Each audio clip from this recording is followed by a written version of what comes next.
اللهم صل وسلم وبارك على سيدنا محمد وعلى آله وأصحابه أجمعين. صباح الخير على أهل الخير، يا رب تكونوا بخير.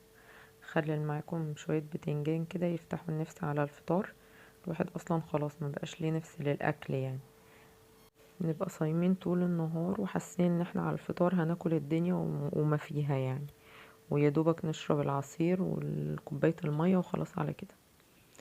جايبة بقى بتنجان صغير خالص، يعني أصغر من اللي بيتحشي، وغسلته كويس وشلت القمع اللي فوق وفتحته فتحة صغيرة كده مش للآخر، وسبت الزيت على النار يتقدح جامد. ابتديت انزل فيه البتنجان، يدوب ياخد بس الشكل الذهبي كده او يدبل وخلاص على كده.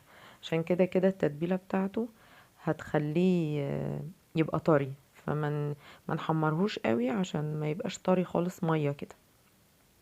اللي في البرطمان ده بقى التتبيلة اللي انا كنت عاملاها معاكم: توم وفلفل احمر هريسة وفلفل اخضر وشطة وملح وكمون وخل وزيت وليمون.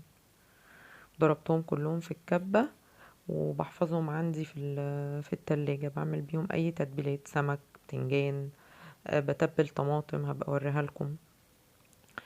كده انا تبلت الطبق كله، وكنت محمرة كام قرن فلفل كده حطيتهم على الوش عشان يبقى الشكل حلو، وعصرت ليمون وملح وشوية خل، وبالهنا والشفا لكل اللي هياكل. ويا رب ما تنسونيش بقى في اللايك والشير والسبسكرايب عشان يوصلي كل جديد.